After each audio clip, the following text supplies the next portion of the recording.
of this program are the Women's Network Sweden and Afghanistan Women's Society Equality Organization with contribution of the AIDS Kurdistan Free Women Society. We have 3 panels today. The first panel, the topic of the first panel is what have we won and what we have lost, in English and Swedish language with Nasya Rahmati. And the second panel, the topic of the second panel is the society of the women in Afghanistan and the need for solidarity. This panel in English language and with Sainalmi. And the last panel is the topic of the last panel is Salon of the Afghan and Kurdistan and Iranian women, and this is woman, life, freedom, and breed, work, freedom. Can you follow me? Woman's life, freedom. Woman's life, freedom. Breed, work, freedom. Breed, work, freedom. Thank you for following me. I have make it serious eftersom jag har live just nu också. Tack så mycket allihopa för att ni är här idag. Det är en stor ära för oss att ha alla gäster från alla olika håll. Den första panelen vi tänkte köra igång direkt har vi med oss Gunilla Törngren som är författare och varit aktiv i kvinnorörelsen under en väldigt lång tid. Vi är väldigt glada att få ha dig här, Gunilla. Tack för att du kom och varsågod och ta din plats här. Tackar. En applåd för Gunilla. Sen har vi Katarina här som också har varit politiskt aktiv ganska länge för kvinnorörelsen. Hon har en iransk bakgrund och vi tackar att du är här idag. Varsågod.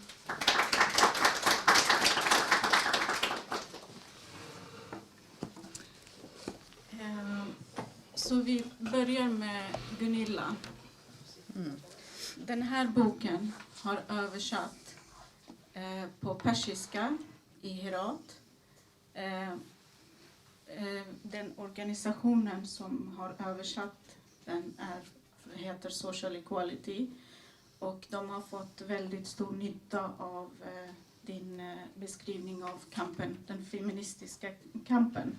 Kan du beskriva vad du gjorde tillsammans med grupp 8 på 70-talet? Ja, jag är förtjust men förvånad att ni kan ha nytta av den här boken. För det är ju så ändå att när vi drog igång grupp 8 så var ju det i ett helt annat samhälle än i till exempel Afghanistan och Irak. Så att det var, man kan säga att kvinnokampen i Sverige, den andra rörelsens vågen som det brukar heta, den började i mitten på 60-talet. Och det var alltså bara 15 år efter andra världskrigets slut och Sverige hade inte varit med i kriget. Det var en socialdemokratisk regering som jobbade hårt på att bygga ett välfärdssamhälle. Det var bara det att de glömde kvinnorna. Och det upptäckte ju vi naturligtvis. De byggde det som kallas för miljonprogramsområdena.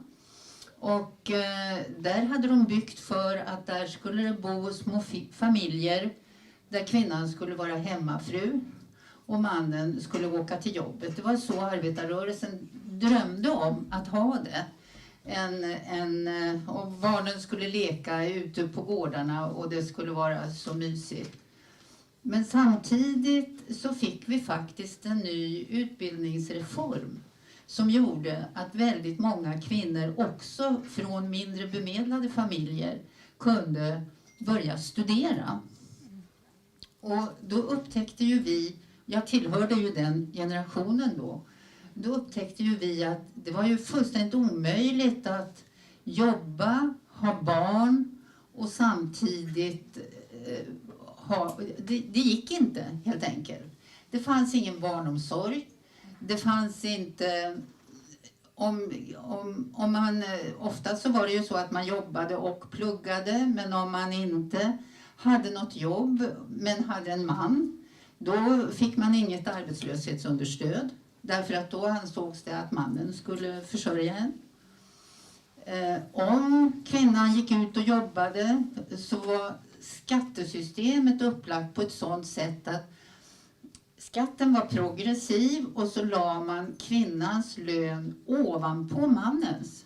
Vilket gjorde att familjen ofta förlorade pengar på att kvinnan gick ut och jobbade. Vi hade ingen fri abort. Vi hade inte samma rättigheter när det gällde rätten till arbete och sådana saker. Så man kan säga att när debatten började redan i mitten på 60-talet. Med Eva Moberg och Barbro Backberger som skrev debattböcker kring de här frågorna.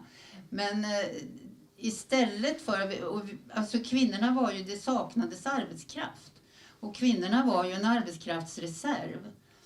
Men kvinnor fick väldigt sällan heltidsarbete. Utan vi fick deltidsarbete som gjorde att... Och då fick vi jobba så få timmar så att vi fick inte del av pensionsförsäkringen. Och vi fick inte del i socialförsäkringssystemet. Utan vi var liksom utanför hela det här välfärdsbygget, kan man säga. Och då drog vi igång grupp 8. Vi var väldigt systematiska. Därför att alla vi som drog igång grupp 8 hade faktiskt barn. Även om vi var unga. Och då la vi upp organisationen på ett sådant sätt så att vi skulle kunna arbeta i små grupper där barnen kunde vara med. Annars så gick det ju inte. Vi var ganska tuffa. Vi förstod liksom att det var ett försvar från patriarkatets sida. Så att nej, vi tog inte åt oss. Nej. Vi var ett gäng ganska snygga tjejer med väldigt mycket barn och ganska mycket män också för den delen. Så att vi var liksom inte, vi kände oss inte träffade, om jag säger så. Men det är klart att det var kanske tufft för dem som inte fanns i grupp 8:s grupper att vara solidariska.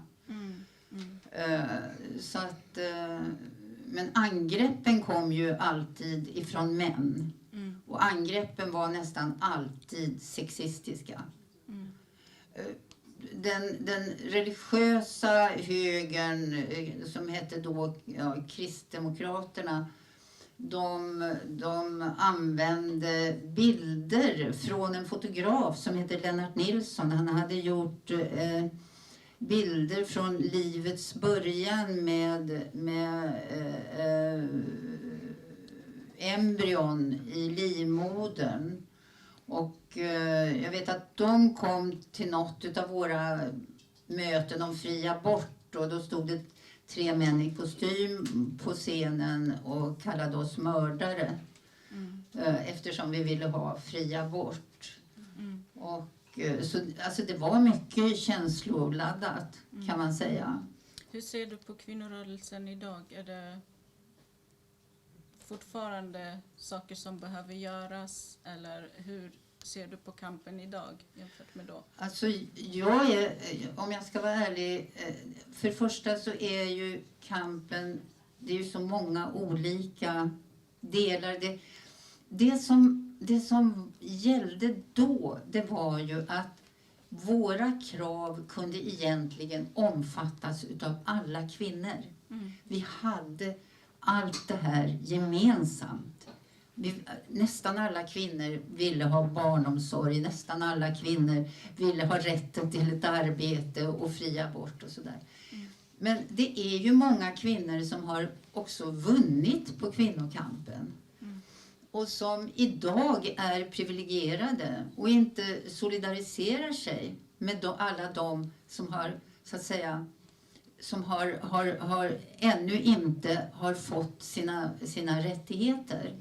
Och jag är ju jättebesviken på de här unga feministerna, det är ju inte alla men många som håller på med liksom det här hur de ser ut och hur de liksom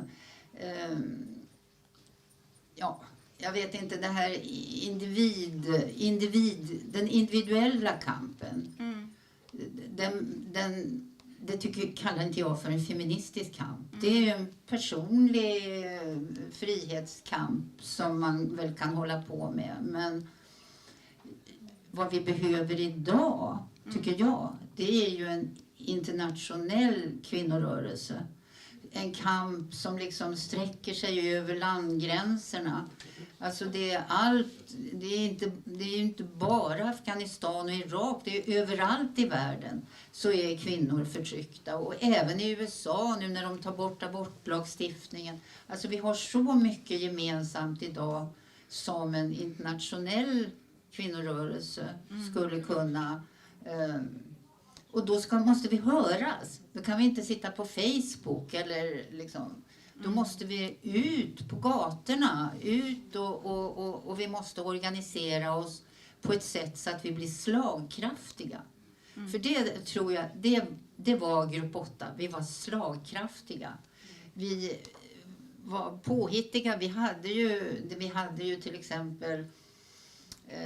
Vi hade många medlemmar som idag är erkända regissörer, skådespelare, författare som liksom var fyllda av idéer om hur vi kunde så att säga driva frågorna på ett också humoristiskt sätt. Hur tycker du att man kan få dem som är mer... De som lyssnar genom Zoom, om du pratar inte i mikrofon, de kan inte höra. Okej. Tack. Hur tycker du man kan påverka de som är mer privilegierade att delta i den gemensamma kampen internationellt och ha sympati för de andra kvinnorna? Tror du att det finns något sätt att... Det var en svår fråga. Hoppa över om jag visste det så skulle jag genast sätta igång. Det är svårt. Jag tror helt enkelt att man måste börja i en ände och sen se vilka man kan få med. Men jag tror mycket på mycket mera internationellt samarbete och att göra sina röster hörda på ett tydligt sätt och bygga över landgränserna de här kontakterna. Det tror jag är jätteviktigt, därför att om man tittar på hur politiken utvecklas i alla länder så är det ju en sorgesam historia. Vi kan ju ta bara Sverige som exempel. Männen röstar höger, kvinnorna röstar grönt eller rött. Och väldigt mycket så handlar ju det, alltså det här med välfärdssamhället. Kvinnorna, vi är ju helt beroende utav det. Vi är beroende utav att den gemensamma sektorn fungerar. Vi är beroende utav att ha så att säga den servicen för att kunna fungera. Men vad många kvinnor inte ser, det är ju att de som jobbar inom barnomsorg och inom sjukvård och inom äldreomsorg, de kvinnorna kan ju knappt leva på sina löner.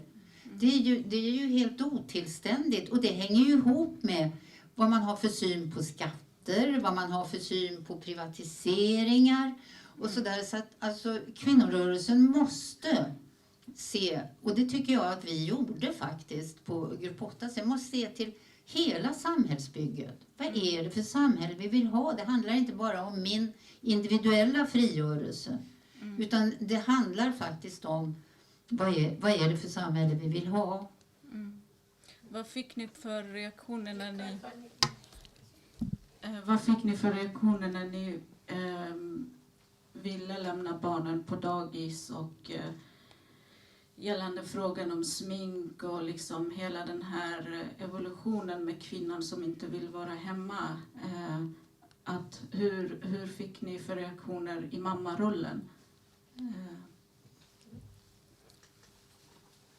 Ja, jag hade grannar. Jag bodde i Vaxholm, och det är ju en sån här högerstyrd kommun. Och där var det ju många kvinnor som sa: dina barn kommer att bli knarkare. Det var vad de sa. Och alltså, det var ganska grova påhopp som vi fick. Och det var man ju såklart. Jag var ensam mamma med mina barn. Och man var ju alltid orolig för barnen. Men jag var ju också tvungen att försörja dem. Så det var ju liksom, jag hade inget val. Men det var nog den inställningen. Och det var det som den här professorskan i Täby, hon sa. Att alla barn kommer att gå under i princip. Och springa på gatorna och bli knarkare och sådär. Så det var reaktionen. Och när det gäller smink, då hade vi konflikter också i grupp 8. Faktiskt. Jag var väldigt förtjust i smink på den tiden. Och fick en del kritik för det. Vad var det för kritik? Ja, men det där med att ha målade naglar eller att liksom bry sig om hur man såg ut och sådär. Och men då fick man ta den striden. Jag tänkte om man jämför med den här boken och kvinnorna i Afghanistan, då är det ju att deras kamp är ju på en annan nivå. Som du själv tidigare sa, att svenska kvinnorna hade en annan sorts kamp med tanke på smink och barn och den här delen i mammarollen. Så vad har du att säga till de kvinnorna? Det är svårt för mig när jag vet hur svårt det är att överhuvudtaget protestera. Så det enda jag kan säga, det är att det är viktigt med systrar. Det är viktigt med systrar. Så att man inte tappar modet. Och så att man har någon att prata med. Om hur man känner och hur man vill ha det. Men hur kvinnorna i Afghanistan idag ska jobba, det kan jag inte svara på. Ja, jag förstår. Tack så mycket, Gunilla. Tack så jättemycket, Gunilla. En applåd. Nu ska vi vidare till Katarina. Vad tycker du om kvinnorörelsen och hur ser du på det hela? Du är ju i och för sig från en annan generation med en utländsk bakgrund. Vad tycker du? Ja, delvis så håller jag med Gunilla om feminism i Sverige. Vad jag ser brukar jag kalla för en segregerad feminism. Ja. Det är ju så att det handlar ju om hur vi rasifierade kvinnor ska navigera oss i den feministiska sfären. Och då tänk er det här exemplet när en fråga ställs till mig som feminist. Brukade din pappa slå dig när du var barn? Och just det där, hur ska jag navigera mig som feminist som hade en pappa som var en feminist? Och det här att man har stereotyper av människor. Och på något sätt så blir det essentialistiskt. Att som om patriarkatet handlar om geografi eller gener. Att det är där nere det finns patriarkatet. Här finns det inget patriarkat. Jag brukar ge exempel av hur det ser ut inom Irans gränser. Vi har ju i Iran etniska minoriteter. Och då är de väldigt stigmatiserade, väldigt marginaliserade, araber, turkar, kurder. Och det brukar finnas en diskurs kring dem som om patriarkatet, de där männen som kommer dit eller kvinnorna som kommer dit. Kvinnorna har ingen, så att säga, agency. Eller det är som om det inte går att förändra just den där delen. Och då brukar jag säga, om vi feminister som inte tillhör de där etniska minoriteter vill göra någonting, är att vi ska bekämpa rasismen. Så att feminister i de där etniska minoriteter har handlingsutrymme. De kan göra sitt jobb. Och det är samma sak här, för jag som rasifierad feminist måste kämpa mot rasismen i första hand. Sen vill jag egentligen jobba med feminismen. Jag vill ju bygga diskurs, jag vill ju ha motdiskurs. Men hela tiden måste jag försvara mig och män som kommer från den delen av världen. Samtidigt ser vi att det är jättemycket att lära sig från kvinnokampen i Iran och Afghanistan. Herregud, det är motståndet, hur vi motstår. Det är mycket inspiration att hämta ifrån det där. Men vi ser inte det. Vad jag ser är att vi har ju en vit feminism som jättegärna klipper håret när det handlar om revolutionen i Iran, men samtidigt befinner sig inte i någon av våra demonstrationer. Någon som klipper håret och pratar om feminism, men samtidigt går och ställer sig bakom partier som vill att det inte ska vara invandring. Medan vi vet att de flesta som vill, så att säga, flytta, de som flyr från sina länder, det är ju just kvinnor som flyr från patriarkatet. Och män, homosexuella, queer-communityn som vill fly från patriarkatet. Hur går det ihop då? Att samtidigt vara för låga skatter, samtidigt vara för att kvinnor ska jobba, utländska kvinnor ska jobba med barn och omsorg, vara underklassen. Vi har inte den där arbetarklassen som vi hade förut. Arbetarklassen har det mycket bättre nu. Nu har vi en underklass som består av invandrarna och särskilt kvinnorna. Hur kan man då samtidigt komma och prata om zan zendegi azadi, kvinnlig frihet och stå bakom sån politik? Och då brukar jag säga, make feminism political again. Ja. För nu är det så att det är det där individualistiska synen, den där liberalfeminismen. Ja, men jag klarade mig. Du kan också klara dig om du kämpar. Men det är inte så. Det finns andra strukturer som gör att människor inte kan klara sig. Och då, hur menar du där med jag klarar mig och du kan också klara? Alltså det är ju den där synen som har väldigt mycket fokus på individen. Så det kan ju finnas en kvinna som kommer från arbetarklassen men har jobbat väldigt hårt och blivit rik och framgångsrik.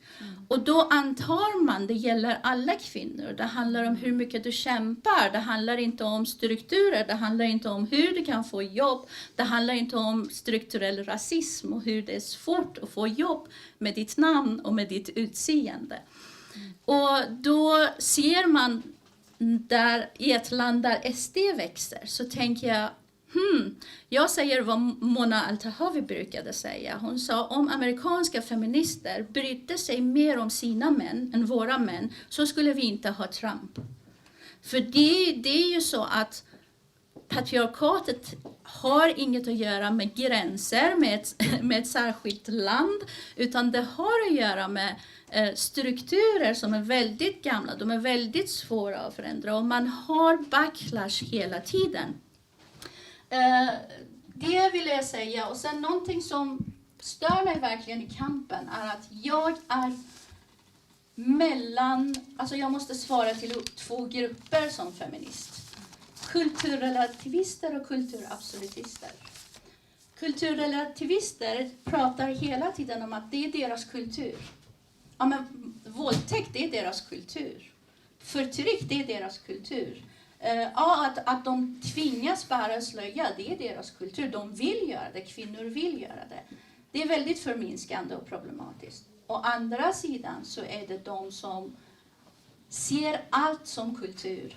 Alltså Det blir jättesvårt för dem att se att i den där kulturen så finns det undantag. Att det faktiskt finns män som är feminister. Att det inte är biologiskt att männen inte är feminister utan att de gynnas av ett system och får av det där systemet. Så det är hur jag som rasifierad kvinna och folk som kommer från Afghanistan och Iran och andra länder ska navigera sig i den där feministiska kampen. Var står jag? Var tillhör jag? Vem bryr sig om mig? Tack. Aha, är det din? Okej. Jag undrar, hur tycker du man ska prata om det ur ett antirasistiskt perspektiv på politisk nivå och på högre nivå? Jag tänker på politisk nivå, högre nivå så är det bara rösta inte på rasistpartier. Det är helt enkelt det. Och se solidaritetens värde, det gynnar alla. Jag tror inte att det gynnar svenska feminister om vi iranska feminister eller afghanska feminister blir förtryckta i längden. Så just den där egoismen som det har handlat om, egoism, mina barn, mitt hus, min semester. Det handlar inte om solidaritet längre. Och just apropå just den där högre nivån måste jag säga att solidaritet har olika former. Och vi lever ju i den där nyliberala världen där allt ska mätas. Allt ska vara effektivt. Vi ska mäta allt. Och det gäller vår solidaritet också.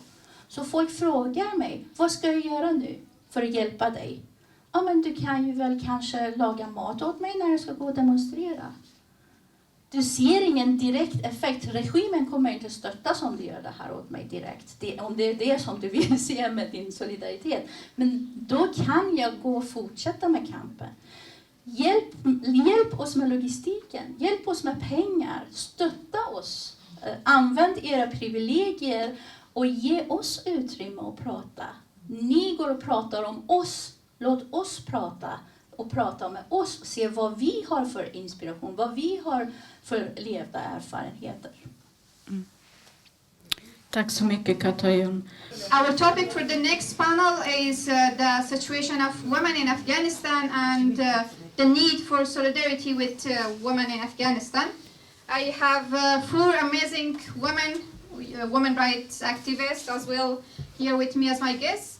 I will start introducing them by introducing Tamanna Zaryab Parwani, which she is, I think, online joining us from Germany. She is the founder of Women Liberation Movement in Afghanistan and one of the protesting women from Afghanistan. Good afternoon, ladies and gentlemen. First of all, I would like to thank Happiness Network for inviting me to this conference, and I am glad to be here with you all. As you know, since August 15, 2021, the people of Afghanistan, especially women, have gone through difficult times of violence and oppression. I must remind you that the situation in Afghanistan is much worse than the media reports. I am one of the hundreds of women who were imprisoned under the rule of the Taliban for wanting freedom and equal rights for women. My experience, like that of other women, is a nightmare. After being released from the Taliban prison, I had only 2 options: stay at home and remain silent, or find a way to continue protesting and opposing the terrorist regime. I chose the second one. And after much difficulty and many challenges, I managed to leave my beautiful country.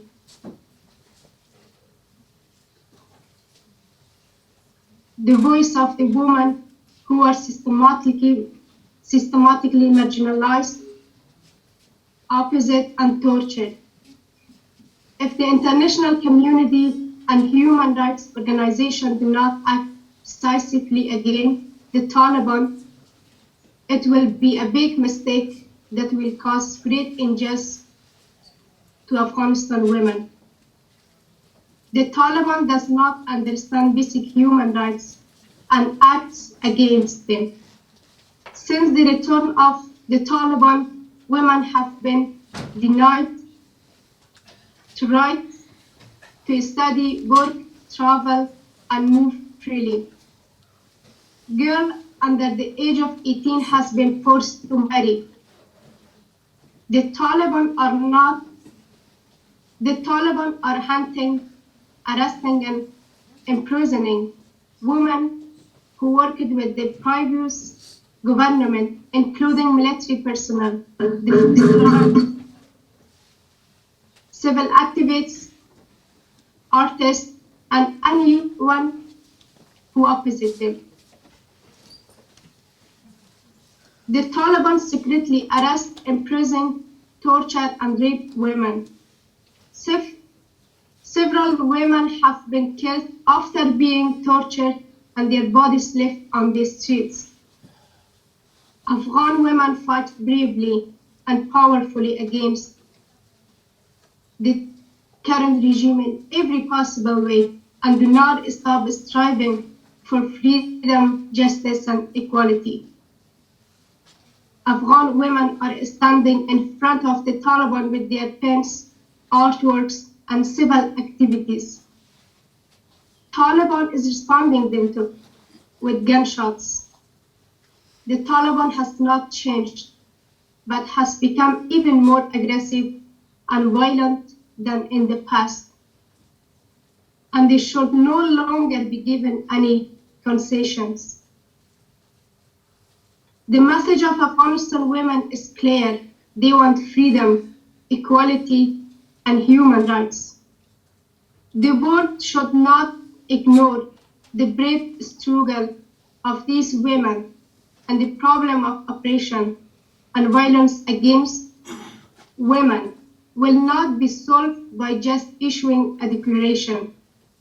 We demand a decisive response, a clear policy, and immediate action from the world to end the crimes of the Taliban against the women and all people of Afghanistan. We ask you, the international community, 1. To negotiate the immediate and unconditional release of unlawfully detained persons, especially women. 2. To apply intense pressure to further prevent arbitrary arrest and detainment of women activists, human rights defenders, military personnel, and artists. 3. To extend your efforts of cooperation and support for Afghanistan women. 4. To continue to deny diplomatic recognition and to end all negotiation with the Taliban. 5. To stop any aid that helps the continuation of the Taliban regime because the Taliban exploits all international aid and the people get the least benefit from it. From this platform, I announce once again that women have woken up and will not tolerate the cruel words and action of the Taliban. We must stand up and fight for our rights and never forget the past. We must take action to improve our society. And with your help, we will work to ensure that all women have freedom and universal human rights. I sincerely appreciate your time and attention for this important issue. Thank you so much. So I would like to start with Vips, and I'm really, I have to apologize if I missed some of the introduction of you and maybe the ovations. So it will be very great if you can introduce yourself, and I would maybe take it around. Yes, hi, my name is Vips. I am Danish. I live in Norway. Och så pratar jag svenska. So I'm from Scandinavia. I represent not just myself today, but also my local political party, not the Oslo one, but in my area. That's called Agder, SV, or Socialist Left Party. So that is what I do here. I'm leader of an inclusion committee that we have there. Okay. Yes. So thank you, Vips. Thank you for correcting me. So I would like to ask you about, we heard Tamanna Serial's speech on the condition of women in Afghanistan and their need for solidarity. Why do you think that the feminist organizations are not taking a serious actions against the terrorist group of Taliban, considering the current situation in Afghanistan? I think it is a difficult question, and there will be lots and lots of different explanations for this. When I thought about this question, I thought maybe 3 reasons. The first is confusion. We are confused because we don't really know everything that's going on. The media is a big part of that. When we hear media, any news about Afghanistan, it can be maybe the Indian news or Pakistani news, and they are different. And we hear American news that is different than, for example, the German newscaster. So we don't understand. As non-Afghans, we are confused because there's so many different perspectives, and we don't always understand the background for these perspectives. So I think that is a big reason. Also, of course, here in the West, we have the clickbaits and the tabloidization of like, oh, something happened and just, so it's like simple explanations in our press, and so it becomes more difficult for us to understand. And of course, there's the concept of news deserts. We don't have, or you don't have in Afghanistan, news now that is impartial. As the state media doesn't tell the true story, maybe. So for us, it's difficult really to understand. So the one part of that is media that brings confusion, but the other part is also, I believe, the history, all the different groups, and this long history that you have in your country. That we have also, of course, history here, but yours is so much richer and so much older, really, than ours. I believe that. So for us. Like, my name is Swedish, my last name is Swedish, and I can tell about the 30 years war we had in Europe, and that's where it came from. And you have, if I start talking about Bornholm, some of you will be confused because you don't know this history. But it's not a big thing really for us. It's a few years. But my confusion, and I believe other feminist confusion, is because we don't understand, and we don't know the names, we don't know the places, and so for us it's difficult really, and it's confusing. So that's the one reason why I think we're not better at taking action. Another reason is this of shame, and I know not everyone agrees with me, but I really believe this with all my heart, that we are ashamed because we are acutely aware of our responsibility in your country's problems and the wars there. We know it very much in our hearts, and we are so ashamed. We know that Afghanistan is the graveyard of empires, and it makes us embarrassed because we know that we should have done more. The whole concept of sending in troops or military people to establish peace and equality, it's mind-bogglingly stupid that we did this, because the military is not there to bring equality. The military is there to shoot people, and that we as Western countries did this, and that we as feminists did not stand up against this and speak for all these 20 years. It's a huge shame that we bear, and we can hardly look you in the eyes, I think, because of this, because of our participation in this and our silence in all these years.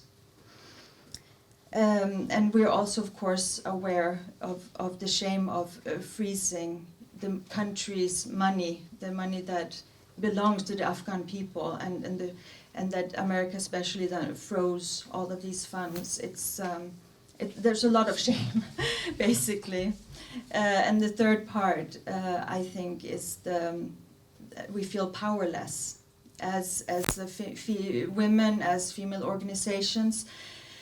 We know the patriarchy is strong, and in the Western world, of course, it's strong, and in Afghanistan, it's even stronger.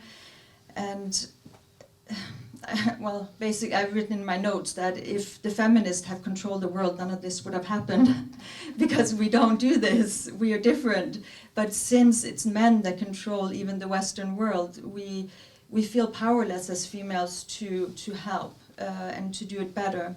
It's a man's world, and lots of songs about that, but it's a man's world. And of course, as it was mentioned before, the authoritarian regimes are increasing, and they have more power now. The parties with the more authoritarian fascist thinking and background. And so we feel powerless. There's lots of things here that needs to be fixed, and in America, it's pretty hopeless when we look out. And so we think, what can we here, or me in southern Norway, what kind of effect can I have about what happens so many thousands of kilometers away? But yeah, we feel powerless, I think. Thank you, Vips. So I will go forward with Annika. And if you could give us an introduction, correct me please, that would be very great. Thank you. Thank you very much, and thank you so much for having me today. It's a pleasure and honor to speak in the connection of International Women's Day and in such a distinguished panel as well. My name is Annika Schabauer.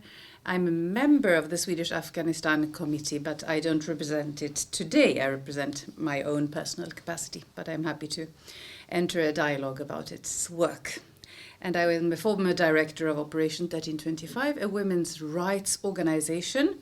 This number 1325 comes from a UN Security Council resolution that acknowledges the need for women to participate in conflict resolution, armed conflict, international conflict, for women to be protected during armed conflict against sexual and gender-based violence, and for women to contribute and to be part of post-conflict resolution and reconstruction of societies in order for peace and development to be sustainable and inclusive and beneficial for all human beings. That peace and security is not about territories only, but it is about human life in all its forms and shapes.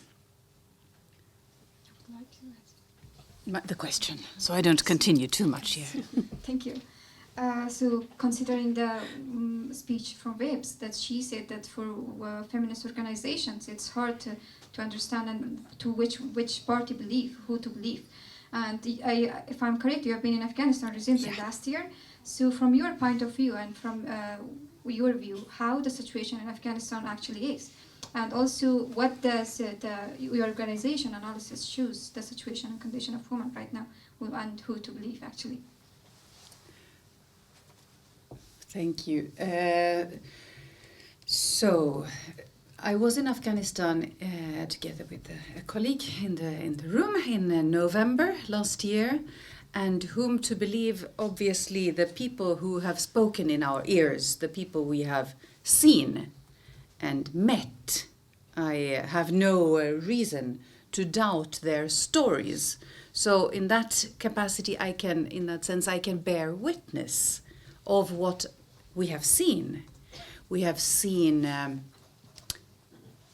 women who have difficulties, girls who had difficulties going to school, because even though there was a possibility to attend the school could not afford a wall surrounding the school, an external wall.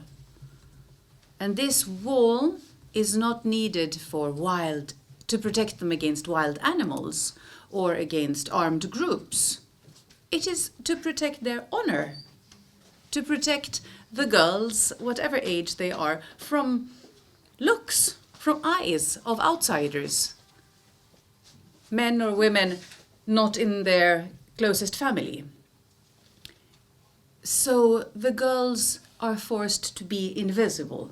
So what we saw was a country and people who somehow don't exist in our view, and they don't exist because their voices don't count, because they cannot be heard, because they cannot speak up, because their attendance to school and then of course their literacy rates is affected. We visited girls and women, boys and men as well, without access to clean water, health and sanitation, who go hungry, who really cannot represent their societies because they are fighting for their survival every day. Not to die of an infectious disease before the age of 5, or to be acknowledged as human beings even though they might have a variation of in speech or hearing or some kind of impairment, and still to be recognized as human beings. And then we also met with women who are activists for women's rights. It might be as traders, as trade women, professional women, and it can also be for other women who have suffered of domestic violence, who have suffered of sexual violence, gender-based violence, and who need protection and solidarity from other women, where the state or the city or the village cannot protect these women. They are victims and survivors, but need the support of others in order to continue to survive. And these women witnessed of being harassed and threatened to death, verbally,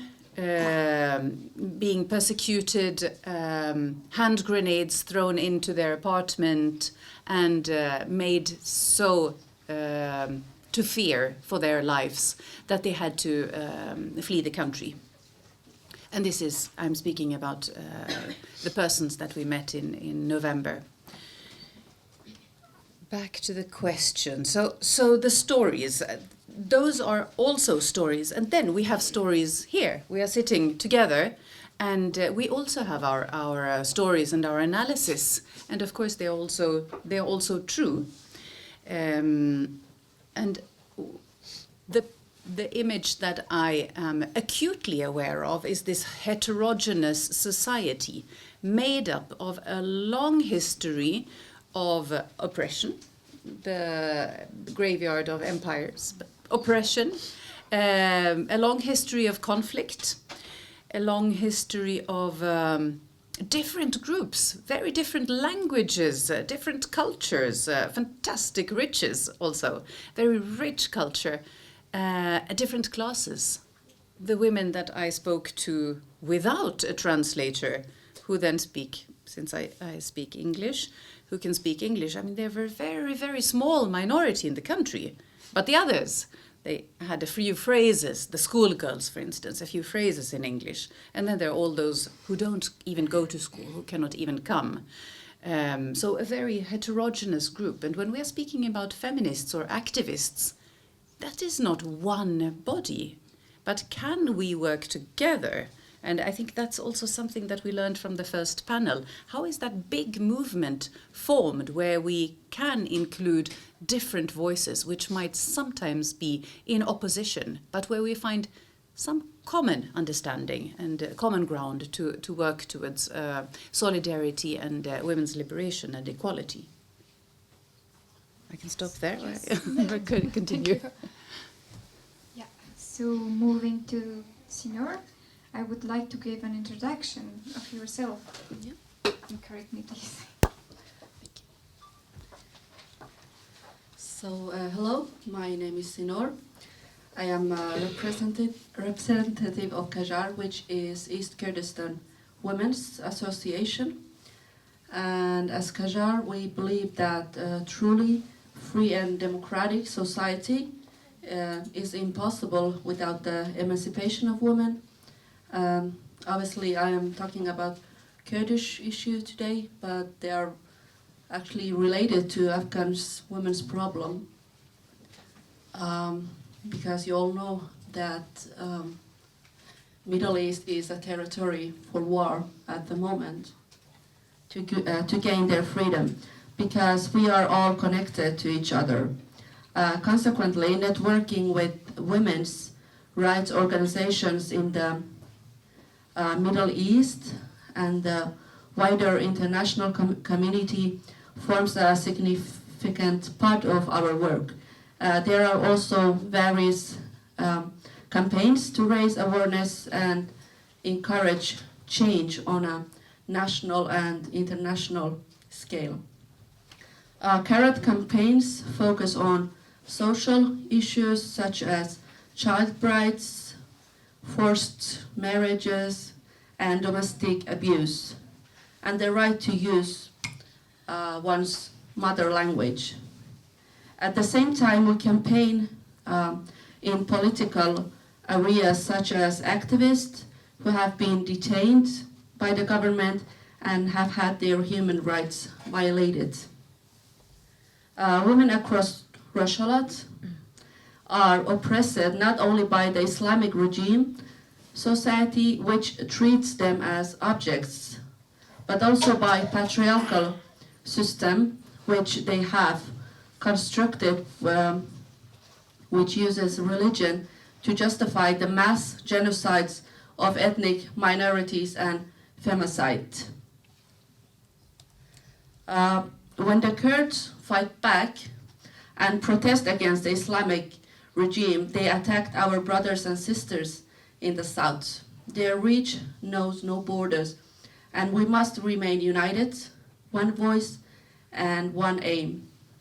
Equal rights between men and women, a better life for all the citizens. Gina Amini has become a symbol for female struggle in Iran and in Rojhelat. There are thousands of women who were murdered just like Gina. However, her story is the one which has brought us all to protest in Rojhelat in Iran. I believe that it is because for so long we have watched the Kurdish youth robbed of their futures, their ambitions and their lives. Gina was in her youth when she was arrested because she was a woman, but she was murdered because she was a Kurd. The journalist who broke the news of her death, Niloufer Hamedi, has been arrested, another woman who has been silenced. It proves that Iran is frightened of women who have voice. We have lost many women to the prisons. Some have been disappeared, and others have been hanged for fighting for their rights and raising their voices. Zainab Jalalian, who is imprisoned and cut off from the outside world. Shirin Alamhouli, who was hanged. Zara Mohammadi, detained for teaching the Kurdish language. We must continue their struggle. We must be the voice of that fight. Yet, Iran has another fear, a united people. They fear our voices, united by the same struggle for freedom, and they want to divide us. But we cannot be divided. We are united by our culture, our language, and the many wars we have fought together. We can see how women in Iran, in Rojhelat, fight against fundamentalism with the slogan Jinjian Azadi, women, life, freedom, and how the Kurdish women fought earlier against ISIS in Rojava, and how Kurdish women in Bakur, Turkey, fought against AKP, Erdogan's fundamentalist party with the same slogan, Women, Life, Freedom, and the same freedom ideology philosophy. It is not a consequence that Kurdish women stand against all type of fundamentalism.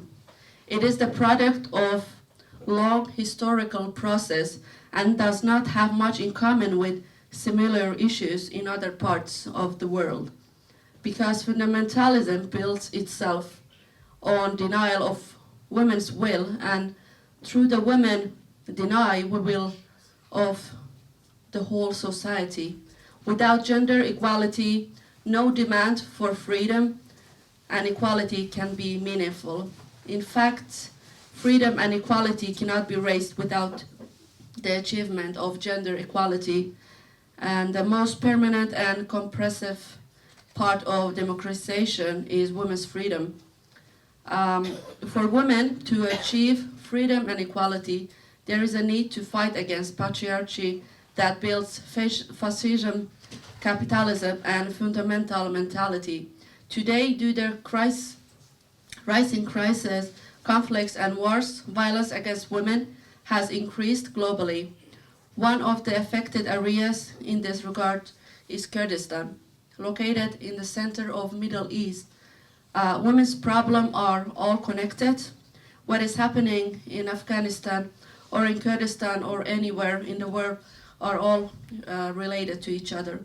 Empowering women is important because without empowering women, we will not reach our goal. And women have been subjugated for thousands of years, and that is why it is important for women to recognize their power and for women to know themselves, because when women knows her own power, nothing or no one can stop her.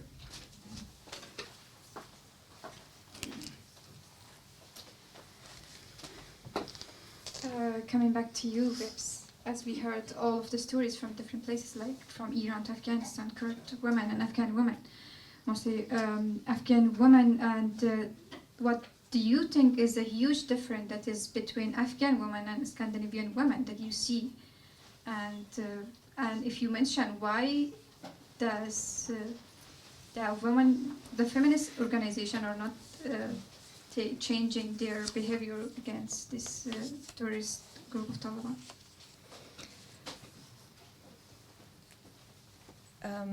Yes, the difference between Afghan and Scandinavian women is food. You have really good food, but that's a superficial answer. I think there's not that much that separates female women all over the world. One of my Facebook friends that I have never met, she wrote me just a couple of weeks ago. She said, like Gunilla said, women everywhere have more in common with even the man they live with. And I think there's a lot of truth to that. And then you asked sort of what we can do. Yes. I think a lot of it is the cooperation. As a Scandinavian, I am very aware that I don't have any answers for you. So what is needed is that you tell us what you need. Like, I need you to come to this demonstration, I need you to come to this panel, so that we know. And like the participant from Germany said, she has different things, like 5 things that she needs from us. And that is very good to know, because then we can work with that. We know, okay, we need to do this and this and this. As a politician, just a month ago, I had written a little thing for my party, where I explained, this is what's going on in Afghanistan, and I have 4 demands. And it was presented to the whole area. And they all said this is good. So we made these. So now all of my local area has agreed on 4 things, and that is, it says we demand that, and it says Norway must help the Afghan people both with supplies and money. All help must be sent through humanitarian organizations, not the Taliban. And refugees from Afghanistan must under no circumstances be sent back. And those who have been sent back, we need to help them come back to Norway. So this is my local area. All 14 municipalities or kommuner stand behind this. And so that is what we demand that the politicians in Oslo work with. That's our demand. And this is not something I came up with myself, of course. It was, to answer the question, in cooperation with my Afghan friends and activists that I know, that we talked about this, and this is the 4 things. So it is in cooperation that we can step forward. We have to maybe leave the past behind. I think it was Gloria Steinem, activist from America. She said once that we have to remember to never worry about what we should do, but to do whatever we can. This word should, and making ourselves other people, you should do this, you should do, it's a very bad thing. Instead, we do what we can, and the rest we leave. And we cannot fix the past, but we can continue forward and say, okay, that is the past, what can we do now? And then take those steps together. Thank you. Annika, moving forward to you, I would like to ask you that we all know that after the fall of Kabul to Taliban, United Nations and human rights organizations have been continuously sending their hits to Afghanistan, helps to Afghanistan. And what do you think, to what extent these hits and helps can reach the actual the normal people, the people of Afghanistan?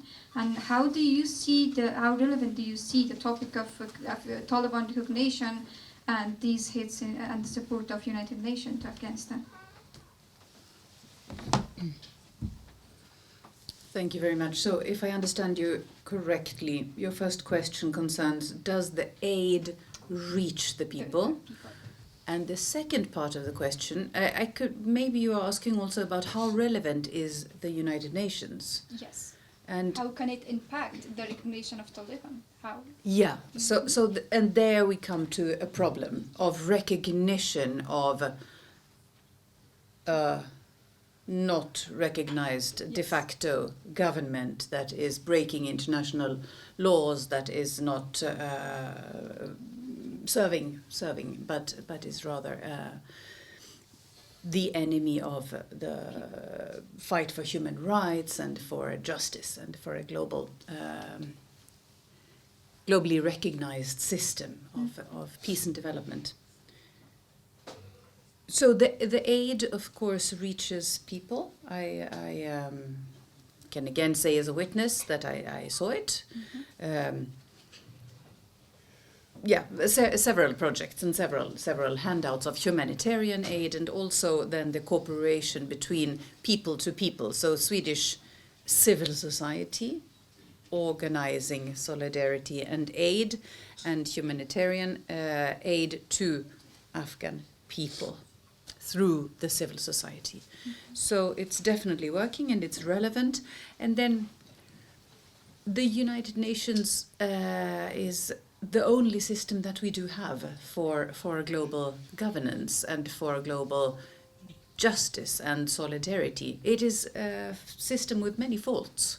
It's a very lacking system with a Security Council that is totally blocked often, but we have nothing better. And as I understand it, it also has a lot of popular support from people in need, not powers. Powers are against it very often and say, it is our country who sets the standards, and we don't want to pay and we don't want to be part of it. But actually, as a forum for cooperation, it seems to be the best so far. Nothing else has come up to it. And now, concerning the question about legitimizing the Taliban through interacting with people, I think that I'm not a politician, so I can speak freely, since I only represent myself. But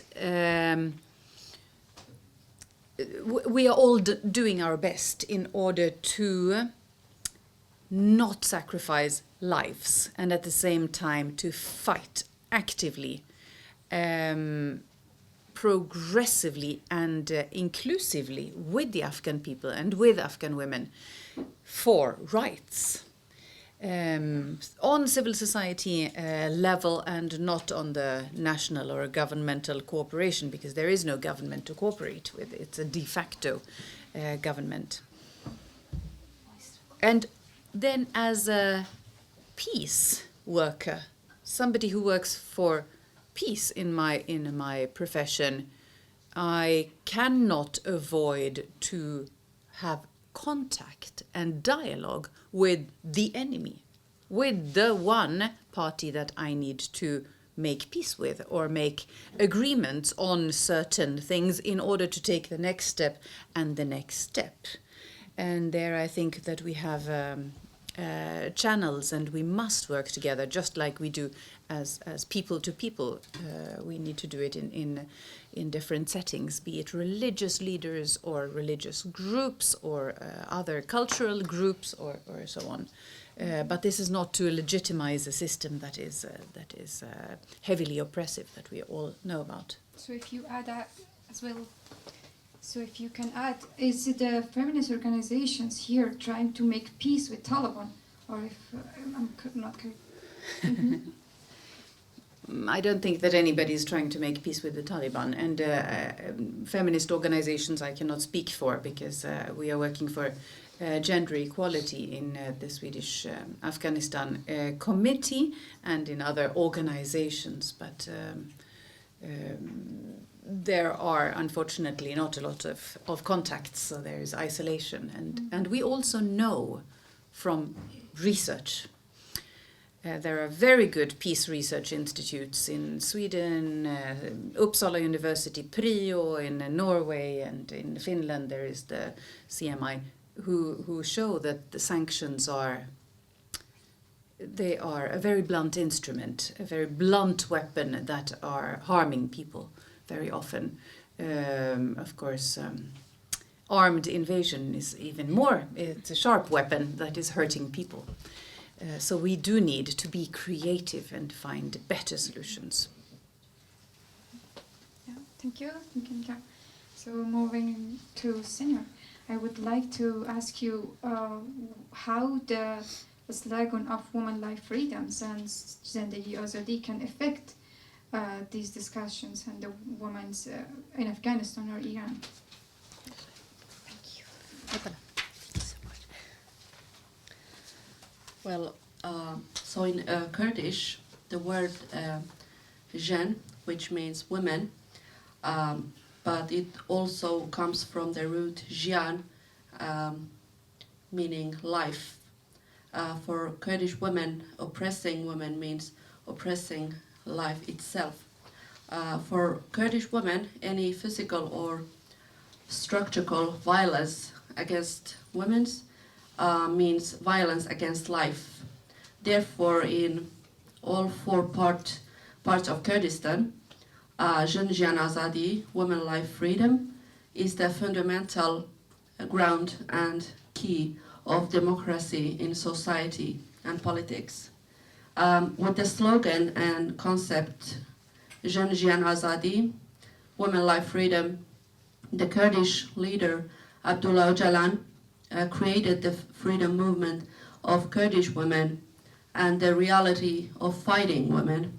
He made the philosophical and ideological basis and sources of the women's movement. Women life freedom have become an expression of what kind of future all people and especially women aspire to. The spirit created by women such as Jina Amini, Arin Mirkan, Hafrin Khalef, Zilan Sara, and Leila and many more, is the spirit of women-led resistance to the freedom and equality of the peoples in Iran, Syria, and all part of Kurdistan. It manifests the historical depth of the resistance. It's about reflecting on one's own historical roots, one's own nature, and the bond with the women. The goal is to build a free society based on free women. If we observe wherever there is oppression on women, there is no democracy, and even the ecology is also under threat. The women's freedom movement in Rojhelat in Iran, led by the community of free women of East Kurdistan, Qajar, is based on this ideological and philosophical reality. The Iranian regime is not hearing this slogan for the first time. Our comrade Shirin Alamhouli was the first to write the slogan "Women, Life, Freedom" on the wall of Iranian prison. This slogan led to the path of freedom. However, there have been also attacks and attempts to distort the slogan and the ideological and philosophical reality on which it is based. There are approaches and propaganda activities aimed at to distort its essence. Fighting these forces is an important task for anyone who believes in the philosophy and ideological truth of women, life, freedom. It is therefore necessary to always refer to this source and to correctly express and understand the philosophical and ideological reality on which it is based. Women's freedom and the fact that peoples, for example, in Iran and Syria, see their free future in women's freedom with the slogan "Women, Life, Freedom" has great meaning. So it's not something related just to Kurds. On this basis, women's freedom will shape the freedom of the whole country and determine its future. It is therefore the key to solving all the social, economic, ecological, military, and political problems that capitalist modernity and nation-state structures have created. It is compass and guide for all who are looking for a way out of these problems. This is why it is accepted and used by everyone.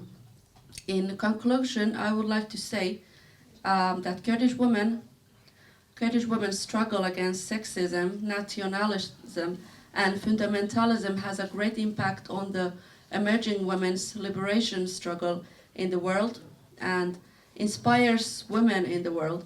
In this sense, the struggle of Kurdish women becomes universal. And in the end, I would like to say there's like a lot of we can talk about and discuss about Kurdish women's struggle. For example, we can answer questions like how have women from one of the most oppressed and denied societies in the world today become a source of hope and inspiration for women and people fighting for freedom across the world. That is what I wanted to say. Thank you. Thank you, Sinur. In conclusion, we really hope for a good solution to help Afghan women and to give them the basic human rights that they need. And now we can take question from audience. If there is anything that you would like to ask our guests, please raise your hands. که دوره سوم که بحث به فارسی هستش میخوایم از اون حالت رسمی در بیاد، میخوایم از اون حالتی که یک کسی سخنرانی کنه در بیاد. میخوایم که در این دوره همه شما سخنرانان این کنفرانس باشید. البته که 3 نفر بحث رو شروع میکنن ولی بعد از اون همه وقت دارن بحث خودشون رو مطرح کنن.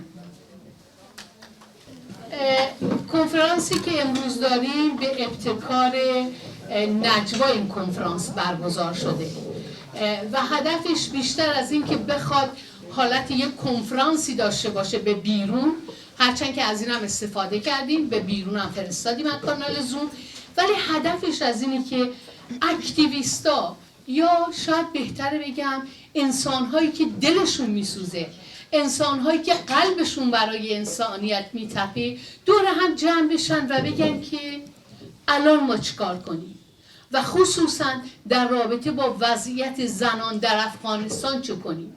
زنایی دارن اونجا مبارزه میکنن، دستگیر میشن، کتک میخورن و در این دستگیری ها خیلی ها صحبت نمیکنن چه اتفاقاتی برای اونا میفته، مورد تجاوز قرار میگیرن. همه برای یک چیزه، همونطور که گفتن کار، نان، آزادی. حالا ما با هم دیگه چه کار بکنیم؟ ما چجوری میتونیم همبستگی خودمون رو نشون بدیم؟ آیا همبستگی فقط یه لغته؟ آیا همبستگی فقط یه ژسته که ما میتونیم بگیریم؟ یا واقعا براش میتونیم کار عملی بکنیم؟ کسی نمیتونه بگه چی کار میتونیم بکنیم، فردی نمیتونیم بگیم، ولی حتما اگه دور هم دیگه جمع بشیم میتونیم بگیم 1 2 3 4 چی کار میتونیم بکنیم. خب من فکر میکنم که بد نیستش که با 3 نفری که قرار بوده که بحث رو باز بکنن شروع بکنیم. نصیبه دایی تبار در رابطه با فرصت‌ها، موانع و رسالت زنان میخواد صحبت کنه. بفرمایید نصیبه جان. تشکر. با سلام درود فراوان خدمت تک تک دوستا. تشکر که دم افتخار از رو دادین من در اینجا باشم و همراه شما صحبت بکنم. قصد همونطور که لیلا جان گفتن سخنرانی نیست، بلکه یک صحبت دوستانه است و من تجربه ایم که دارم بیشتر در فعالیت های زنان دیاسپورا بوده و دیدگاه های من هست به عنوان کسی که در خارج از کشور بوده و با مسائل زنان کار کرده تا حدودی. دیدگاهی که من دارم در رابطه با انقلاب زن، زندگی، آزادی و همچنین مبارزات زنان با شعار نان کار آزادی در افغانستان است. فرصت هایی را که من میتونم به صورت خلاصه برای شما بیان بکنم، جنبش های خودجوشی هست که ما میبینیم در حال حاضر در همه جای دنیا. البته در افغانستان اگه ما بخوایم در 20 سال دوران جمهوری اگه بخوایم اشاره بکنیم، در اون زمان یک سری جنبش هایی به وجود آمده بود، زنان تا حدودی تانسته بود به حق حقوقش برسه. مثلا میتونم بگم همین سازمان های حقوق بشری که زنها جرأت میکردن که همین خشونتی که بر علیهشان صورت میگرفت او را در سازمان های حقوق بشری اعلام بکنن و لااقل تا حدودی تک و توکی پیگیری بکنن. و در مورد همبستگی و همراهی زنان در داخل و بعد از اینکه الان طالبان آمده و ما میبینیم که نمیتونم بگم که دستاورد، نمیتونم بگم یک فرصت، ولی خیلی از خانم های فعال ما که در داخل بودن متاسفانه مجبور شدن که فرار بکنن یا بیان در کشورهای دیگه برای اینکه امنیت داشته باشن تا بتونن به فعالیت هاشون ادامه بدن. این یک فرصت است که ما بتونیم لااقل جامعه جهانی، حالا یا ما جامعه جهانی رو متهم بکنیم که این وضعیت برای ما پیش آورده، یا یک مقدار به خودمان نگاه بکنیم که ما چقدر تاثیر داشتیم برای این وضعیت. به هر حال این همراهی و همبستگی با زنان خارج یعنی به وجود آمده و میتونیم درش اشاره بکنیم. یکی از بین رفتن زنان و مردان فرصت طلبی که در دوران قبل از طالبانی که یا در ارگ بودن یا در مقام های دولتی بودن و پول های کلانی را کسب کردن و از نام زنان، از نام حقوق بشر سوء استفاده کردن، دست های اونها خوشبختانه کوتاه شده و این فرصت داده شده تا اون زنانی که واقعا مبارزه میکنن بتونن راه بازتری برایشان، راه باز شود برایشان. از موانعی که میتونم بگویم در رابطه با انقلاب زندگی آزادی یا نان کار آزادی این هسته که مبارزات مقطعی و پراکنده بوده در داخل و خارج و نداشتن یک استراتژی، یک فقدان انسجام در این حرکات باعث شده که جنبش ها شروع شوه خاموش شوه، شروع شوه خاموش شوه یا ناپیوسته بوده که یک چارچوب و هدف مشخص نداشتم. ما به شدت جای یک جنبش سیاسی زنان در سیاست افغانستان را خالی میبینیم. نتورک بوده، شبکه بوده، مثلا فعالیت های مدنی بوده، همونطور که گفتم به صورت قالب های گروهی از هر جایی شروع شده، ولی یک انسجام سیاسی وجود نداره و همونطور خودتان در سخنرانی های قبلی دیدین همه جنبش های زنان در کشورها با یک جنبش سیاسی آغاز شده و این باعث شده که بتونه تاثیرگذاری را از مرحله اساسی تر شروع بکنه برای حقوق زن. دیگه یک دلیل دیگهش که من تن بگم یک مانع بوده تا حالا کمرنگ شدن و نادیده شدن مبارزات زنان افغانستان به دلیل حوادث و جنگ هایی که در کشورهای مختلف صورت گرفته. در مورد جنبش زنان ایران بیس یکی بوده، همه خواسته یکی هسته، ولی خیلی تفاوت داره اگر آدم بخواد او اشاره بکنم. یکی از دلایلش میتونیم بگیم جنسیت زدگی انقلاب و در افغانستان، جنسیت زدگی جنبش زنان در افغانستان که فقط زنها استاد شدن، مردها هیچ وقت پشت زنها را نگرفتن، برعکس جنبش زن زندگی آزادی و این یک تفاوت عمده بین انقلاب زنان و زنان در ایران و افغانستان میتونیم ازش یاد بکنیم. یعنی مردان افغانستان مبارزات زنان را فقط برای زنان میدانم، برای همه جامعه نمیدانم، ولی در ایران مردان در کنار زنان استاد شدن و دارن دفاع میکنن، حقوق زن را حقوق جامعه میدانن، حقوق زن را حقوق انسانی میدانن. اما ما مردای افغانستان وقتی ازشان بخواید یک پنل دیسکشن در مورد زنان شرکت بکنه در همین سویدن و آقا میگه که نمیشه این پنل با پنل دیگه یک جای بکنین، اون پنل اصلا ربطی به مسائل زنان نداره. چرا؟ به خاطر اینکه ننگشان میه، آرشان میه که به در مورد زن صحبت بکنم. ما هنوز خیلی فاصله داریم در این زمینه. یک نکته دیگه هم که البته خیلی مسائل زیاد هستن، ما فقط به صورت خلاصه‌وار میکنم و هم نظرات ما هست، همونطور که گفتم بر اساس یک زن دیاسپورا. انتخاب شعارها حتی نشان دهنده چگونگی نگاه به آزادی زن دارد. مثلا نانکار آزادی و زن زندگی آزادی. نانکار آزادی خیلی شعار یعنی به طرف زن نیستم. چرا؟ زنها محدود شدن به خاطر کار، به خاطر تحصیل، حق ندارن، اما خیلی واضح مثل شعار زن زندگی آزادی نیست که ما بخوایم بگیم، یعنی مطالبات زنانه وجود نداره در داخل این شعار.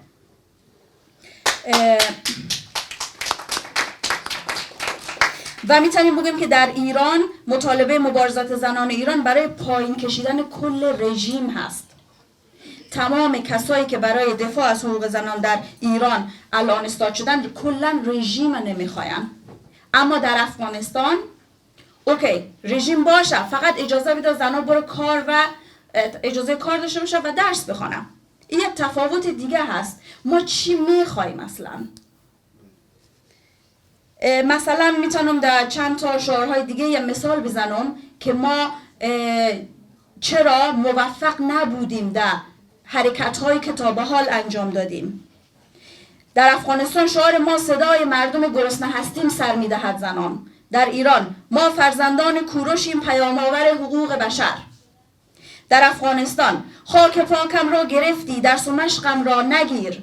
در ایران جمهوری روسری بیرونی با توسری. در افغانستان خشونت علیه زنان را متوقف کنید. در ایران زن مبارز ایرانی بردن نمی گردد. شما دقت بکنین ما چقدر اساسی کار میکنیم در افغانستان برای حقوق زن. چرا ما هم در دوران 20 سال ما مبارزه کردیم، نهادهای جامعه بشری رو داشتیم، بسیار زیاد پولها سرازیر شد در افغانستان. چرا ما موفق نشدیم برای اینکه بتونیم این جنبش رو به جنبش سرتاسری مثل ایران هم ملی هم بین المللی تبدیل بکنیم؟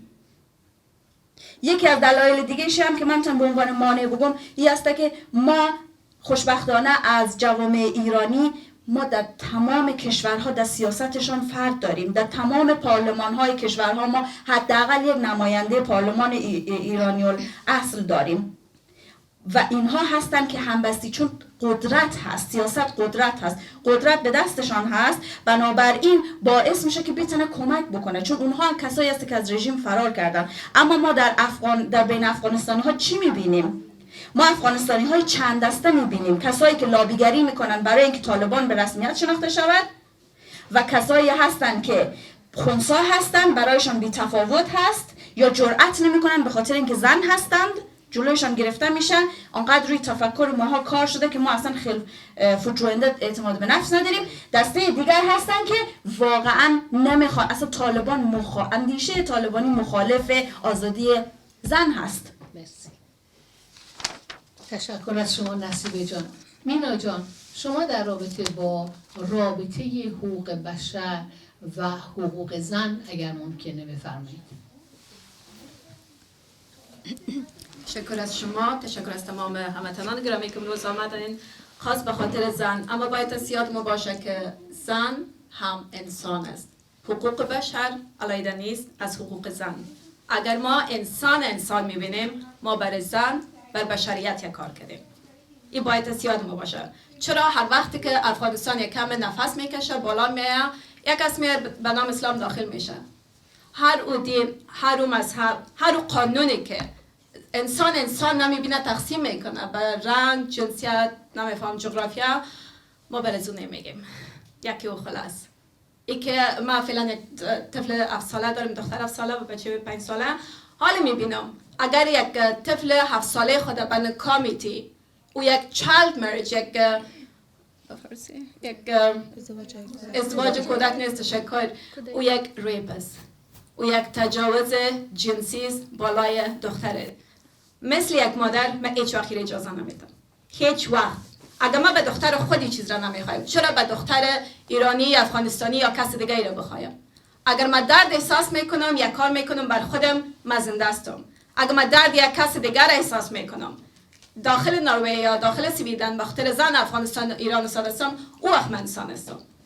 اگر ما درد دیگر کس احساس میکنیم به خاطرش استاد میشیم، انسانیت بهترین دین است.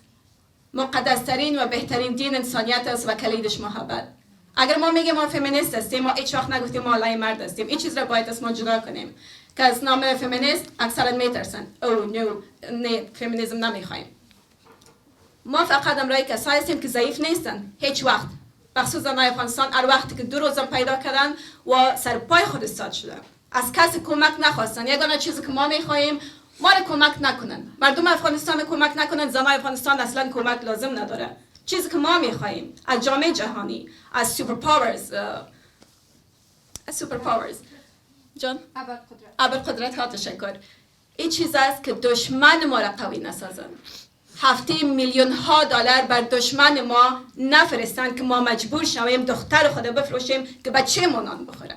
این چیز را ما میخوایم و این کار فهمیده میشه. یک سوال چند دقیقه پیش داشتم که اگر جامعه جهانی داخل افغانستان معلمین روان میکردن به عوض سولجر اساکر، چی فکر میکنید؟ جامعه جهانی اگه چیز را میخواست پس بر ما مجاهد، طالب، داعش و غیره تربیت کرده روان نمیکردن. و میفهمند این مکتبا کجاست؟ داخل پاکستان است. چرا اون استاپ نمیکنن که به هزارها زن بیرون میکشن، ایواکویر میکنن، شاگرد بکش او چند از طالب آمد؟ چرا اون استاپ نکنن؟ توپ، تانک و غیره و غیره. غنی کی بود؟ کرزای کی بود؟ اصلا مونا خود طالب آوردن. چرا ما خود ما چیز را باید بفهمیم و علیش استاد شویم؟ همه ما داخل اتاق و باید وایبریت کنیم. و تو نیست که اگه ما اکتیویست هستم، اکشنیست هستم، دیگر را بشینن سایل کنن. هر کدام ما همراه امسای خود صحبت کنیم، همراه مکتب خود صحبت کنیم، بگویم ما هم انسان هستیم، ما حق خود میخوایم. و تو نیست که یک از به ما حق بده، ما خیرات نمیخوایم، ما حق انسان بودن خود میخوایم. مثل یک زن زندگی آزادی باید بر تمام دنیا باشه. ما از نان و کارازی خلاص هستیم. ما فقط میخوایم انسان باشیم و آرزوی ما انسانیت است. تشکر.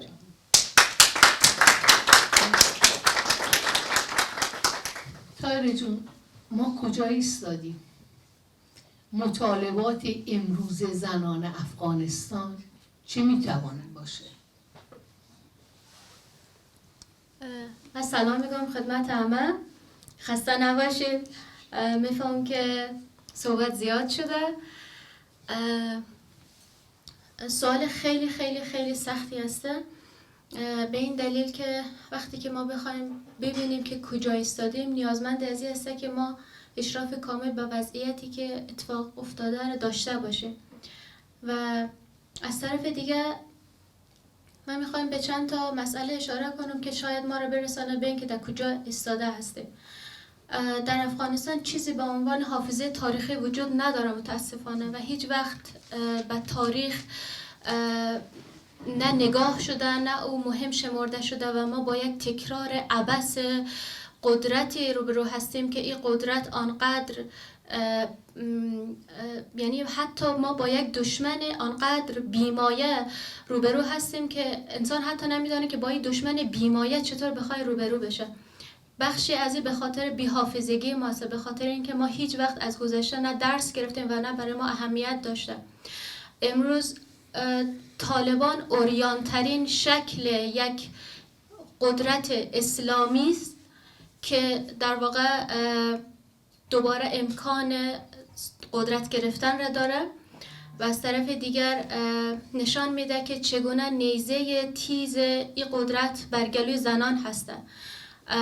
ما چه خوشمان بیاید چه خوشمان نیاید، مذهب زمانی که در ساختار سیاسی قرار میگیره، در ساختار قدرت قرار میگیره، به نیروی مبدل میشه که این نیرو دیگری ساز هسته و علیه تمام آن نیرو فرد، جامعه و گروهی هسته که در مقابلش استاد هسته. ما امروز در افغانستان در مورد زنان حرف میزنیم. در زمان که بعد از 1.5 سال که طالبان آمدن در مورد نان، کار آزادی حرف میزنیم، قبل از اون ما در رابطه با چه مسائلی میتونستیم در افغانستان صحبت بکنیم؟ ما در رابطه با حق سقط جنین میتونستیم صحبت بکنیم؟ ما در رابطه با آزادی تن میتونستیم صحبت بکنیم؟ ما در رابطه با داشتن رابطه جنسی خارج از ازدواج میتونستیم صحبت بکنیم؟ و از طرف دیگر ما چقدر نیروی محافظه‌کار داشتیم که برای مرام خود حتی حاضر نمی‌شدن سنت‌ها را بشکنن، در جمع‌های خصوصی در رابطه با مسائل ارزش‌های واقعی خودشان صحبت بکنن، به خاطر منافع، به خاطر جایگاه، به خاطر اینکه اندک‌ترین چیزها را از دست ندن، دست به سانسور زدن. و این سانسور فقط در حد فرد نبود، در تمام گروه‌ها و ارتباطاتی که داشتن این سانسور را داشتن تکثیر می‌کردن، از همدستی با انجوزم وارداتی تا با دولتی که در واقع خود شر افضل بود. این محافظه کاری را در واقع ما برای این میخوایم بگویم که من نمیخوایم در یک سطح گسترده صحبت بکنم. یعنی متوجه نیروی هستم که این نیرو خودش در واقع میگفت که من 2 کلمه بیشتر خواندم و این نیرو محافظه کار بود در افغانستان و اجازه نمیداد که یک رسانه مستقل بر خودش داشته باشه و کلمه خود میشمرد و نگاه میکرد و 10 بار میخواند و بعد از اون میدید که در کسی بر نخوره، بعد از اون باز حرف خود میزد. اگر یک نیروی رادیکال در 20 سال گذشته حداقل جرأت از این داشت که بیاید نقد صریح بکنه در رابطه با آنچه که مذهب پایش رو گلوی مردم هست، روی گلوی زنان هست، بخواد صحبت بکنه، ما امروز در این فضیحت و در این لجن نمی بودیم واقعا. و از طرف دیگه و من فکر میکنم از طرف دیگه بعد از آمدن طالبان به اخبار نمیخوایم رجوع کنم، به این خاطر که مثل یک سیلی میشه که در روی آدم میزنه که فاجعه زندگی هر آدم تبدیل در عدد و رقم میشه. فاجعه زندگی وقتی میشه که سازمان بهداشتی جهانی غذا دست کودکان ما نان میده، عکس میده، گزارش میده. این تحقیر و این ذلت نمیفهمم. هر آن کسی که از افغانستان بیرون شده این ذلت و این تحقیر هر روز داره ما رو میخوره و این ذلت و تحقیر بخشی است به خاطر بی‌مسئولیتی که در گذشته ما داشتیم. به خاطر همین میگم ما امروز در یک جای ایستاده هستیم که ما از یک طرف دیگر با اوریانترین شکل اسلامگرایی مواجه هستیم، با اوریانترین شکل ستیز اتنیکی مواجه هستیم و این ستیز اتنیکی آنقدر داره مدیریت میشه که به فخر هویتی منجر بشه و ما دشنام‌های اتنیکی را داریم به هم دیگه خمیدیم، چیزی که انسانیت ما رو در زیر سوال میبره. و ما وقتی که از رنج میگیم باید این رنج ما به این برسه که خب ما در یک وضعیت انسانی تر قرار بگیریم، نه که به یک فخر هویتی برسه، ستم و ستمگر رو بخوایم زیر سوال ببریم. و من فکر میکنم که ما خیلی حرف میزنم. یک دقیقه وقت یه دقیقه جمله آخر خورم بگم. نه آخه کله شما رو من برای چی بخوام بخورم؟ ناسیا داره وقت میگیره و هر کس وقتش تموم بشه، یا الان به من گفت 1 دقیقه دیگه برای تایره مونده و با خیال راحت 1 دقیقه دیگه تا حرف بزن. جنبندی من این هست که ما در یک لجنزار به تمام معنا وجود داریم و هیچ روزنه امیدی نیست که ما بخوایم خود فریب بدیم و بگوییم که بله ما چنین چیزهایی رو فعلا در افغانستان داریم. ما هنوزم نیرویی را داریم که قدرت داره، در جلسات میره. ما محبوب سراج داریم، کی صدای ما را میشنوه؟ کی ما را میخواد که در جلسات کذایشان بریم؟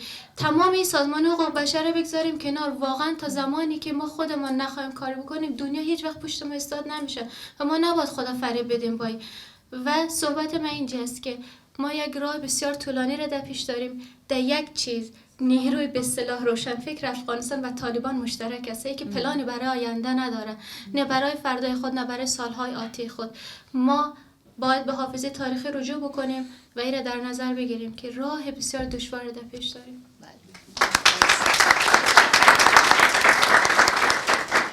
تصویری که 3 نفری که در پنل هستن وضعیتی که امروز هست و تونستن توضیح بدن، ولی بریم تو بخش بعدی. یعنی هر چقدر بخوایم از این بگیم ریشه یابی کنیم کمه. البته که باید بکنیم، البته که باید آنالیز بکنیم، بنویسیم، بگیم. اما الان میخوایم یه چیز دیگه هم بگیم. چه باید کرد؟ چی کار بکنیم؟ دوستان عزیز، من از دوستانی که در پنل هستن سوال نمی کنم. شما صاحب این مجلس هستید، شما سوال کننده هستید و شما سخنگو هستید. بفرمایید. من از این ردیف وقت میگیرم. عزیزه، چه کسی کمکم میکنه برای نوشتن وقت؟ ازم جون تو کمکم میکنی؟ نه خب نصیبه جان، عزیزه جان، از این طرف اجازه بدید، از این طرف بجز عزیزه. خیلی خوب. بعد میایم توی این ردیف. نیکو، فرخنده، مهرافاق. بله چه باید کرده. هم میشه به صحبت هایی که بچه ها کردن برخورد کرد، هم میشه چه باید کرده شده میگه. اعظم میایم توی این ردیف. یادم رفت اسم. شعیب، نسیم، قسیم، انور، لینا، لیدا، نوشین. بچه ها همه تون باید حرف بزنید، هممون باید بگیم. یعنی اصلا خجالت نکشید، نترسید که خوب شاید فرموله نکنید. اصلا لازم نیست. خواستیم شکل رو تغییر بدیم و بگیم که این جمع یه جمع صمیمانه است. میخوایم با هم دیگه فکر کنیم که چی کار میتونیم بکنیم. کسانی که در این دوره حرف نمیزنن در دوره بعدی من باز میرم سراغشون. جمیله، سمیه. ببخشید شما یه رسم خوبی در افغانستان هست که هیچ وقت اسمو همینطوری نمیگن. من سعی کردم اینو یاد بگیرم ولی بعضی وقتا یادم میره. مثلا جمیله جان، سمیه جان، شعیب جان. بله حالا فکر میکنم اولین وقت عزیز جان بفرمایید. اگه عزیز جان بیاید اینجا خیلی خوبه. کسایی که میخوان صحبت کنن اگر بیان اینجا خیلی خوبه. اگر بعد از بچه افغانستان نیان میکروفون میاریم اینجا. چقدر یک دقیقه گفتم من تایمر میذارم. خیلی دو دقیقه. سلام به همه، خسته نباشین. خوشحالم که امروز دور هم جمع شدیم. امیدوارم این جمع شدن های ادامه داشته باشه. من چند ملاحظه دارم در رابطه با صحبت‌های نصیبه جان و طاهره جان در رابطه با شعار زن زندگی آزادی و نان کار آزادی. البته نظر من نمیفهم چقدر درسته یا نه. من فکر میکنم که در افغانستان شعار نان کار آزادی یک شعار بنیادیه.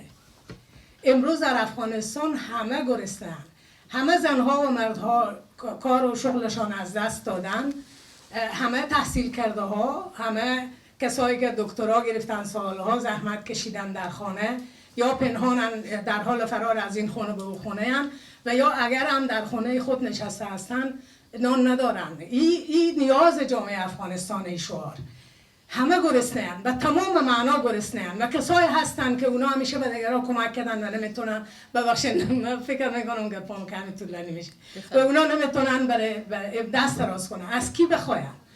دیگه کارم که میفهمیم که اصلا تعطیل افغانستان، تمام ساختارها تعطیله، هیچ خدمات طالب نمیتونه، توان نداره و برای از این نیامدم یک نیروی مزدور که امریکا به جای خود آورده، سربازای ارزان قیمت را آورده، خودش بیرون شده و اونا رو به جای خود آورده که به جایش بجنگن و یا مثل یک سگ ما از خونه میریم میگذاریم که او نگهبانی کنه.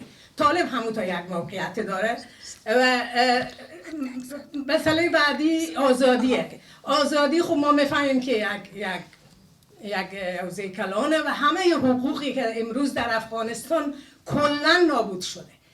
زنها چه که همه مردم حقوقشان از دست دادن. شما فکر کنین مردم آب گرم ندارن، نمیتونن در خانه حمام گرم کنن، گاز نیست، برق نیست و حمام های عمومی بسته برای زنها و کودکان. شما تصور کنین دیگه چی میمونه؟ در پارک ها نمیتونن کودکان خود ببرن. پریروز یکی از خانوما با من صدای بغض کرده، پیام فرستاد، گفت امروز رفته بودم به پارک که به 4 معمول شهر بازی ببره. گفت که دو تا پسرای کوچیک مثلا 3-4 ساله اجازه ندادن، گفتن اینا پسرن، اینجا به این پارک خانوما میتونن بیاین. او هم 1 ساعت مشخص داره. دیگه تصور کنید هیچ حقوقی، مثلا زنی که او در تاکسی سوار میشه اگر محرم با او نیست، او امو راننده پایین میکنن تا حد مرگ لاتوکوب میکنن. تمام حقوق همه انسان های او جامعه گرفته شده و همه آزادی ها گرفته شده. من فکر میکنم که نان کار آزادی یک شعار بسیار بنیادی و بسیار نیاز جامعه افغانستان هست. حالا نیاز جامعه ایران هم هست. فکر میکنم دیگه متاسفانه ایران هم به طرف همون فقر روان است. موضوع بعدی مسئله این جوها که کار نکردن. خب این کشورهایی که به افغانستان رفتن از بالا به پایین آمدن، پول واریز کردن، گفتن بیاین بفرمایین این پول شما نهاد ایجاد کنه. مگر چی توقعی میره از اون؟ یک مافیای کلان بین المللی اینجوری ساخته شد. همین حالا هم در خارج از افغانستان آمدن پروژه میگیرن و به داخل افغانستان نمیفهم چگونه اینا در معامله با طالب تطبیق میکنن و برای کدام زن. مسئله که طاهره جان گفت که در رابطه با این که ما در همون دوران جمهوریت نتونستیم که ما از او فضا استفاده کنیم. ببینیم سرمایه‌داری میایه اجازه رسانه‌های آزاد میده، او تا به نفعش نباشه نمیده. مثلا همه در یک چوکات حق داشتن. درسته که در قانون اساسی آمده بود. در کنار یک آزادی بیان و فلان و فلان برای ما در قانون اساسی اجازه داده بود، یک نیروی بنیادگرا حمایت میکردن، همه از طرف کشورهای بیرونی تمویل میشدن و اونا هر دم ما فکر میکردیم دمی ساعت ما ترور میشیم یا تیزاب رو ما رخته میشه، همون کارهایی که میکردیم. و در گذشته از او مگر اینا برای از این آمده بودن که برای ما دموکراسی واقعا فکر میکنیم که آمده بودن که دموکراسی به معنای واقعی بیارن که نبودی چیز. خب معلومه که بنیادگرایی تقویت کردن در افغانستان که امروز خودشان رفتن اونا رو به جای خود آوردن. ببخشید که من معذرت. مرسی عزیز جان. خب خوبه که تصویری که الان در افغانستان هست، اما سعی کنیم که یک کمی هم بریم تو بخش چه باید کرد. خب بیا عزیز جان، دوره بعدی و در ضمن وقت بگید شما بر خودتون و میتونید به بحثای همدیگه هم برخورد کنید، ولی چقدر خوب میشه بدیم روی این که واقعا چه کار میشه کرد. یک فاجعه انسانی در افغانستان رخ داده و اگر فکر کنیم که دولی که قدرت دارن کاری میکنن، دیدیم تا حالا کاری نکردن بلکه رو افغانستان معامله کردن.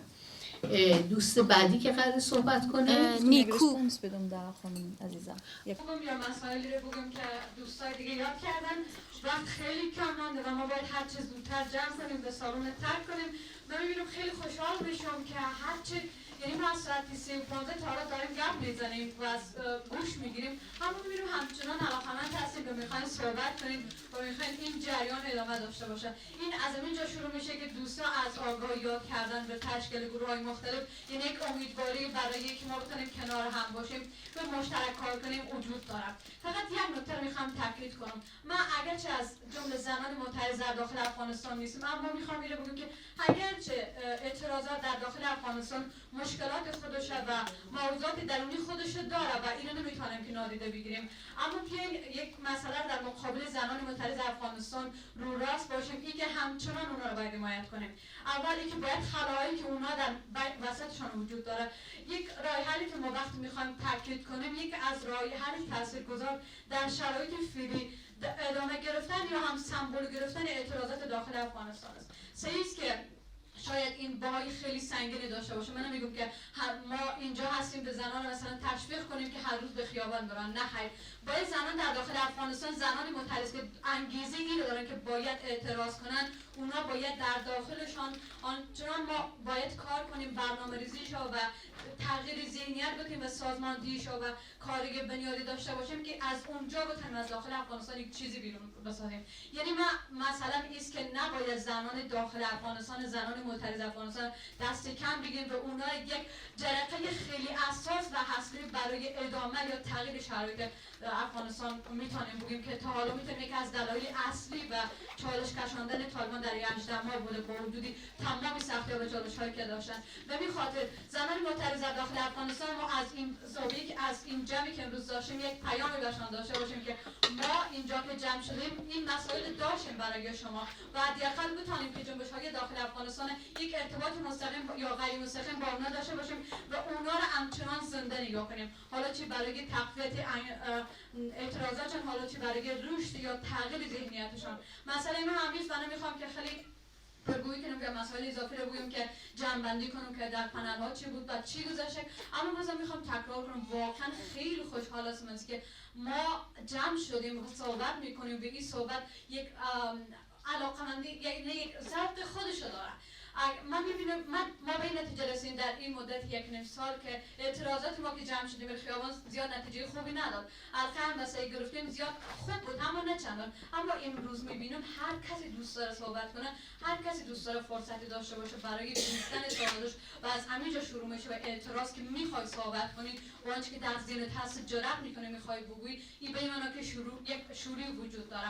و قسمی که لیلا جان گفتن ما برنامه مختلف داریم برای برگزاری جلسات کتابخوانی که مسئله آگاهی که یاد کردن، مسئله مختلفی که یاد کردن وجود داره که ما همچنان جلسه زوم برگزار میکنیم. حالا نمی‌فهمم که واقعا لازم است من بخوام دانه دانه شما رو بگیرم که در کانال ها چی گذشت و چه گفتن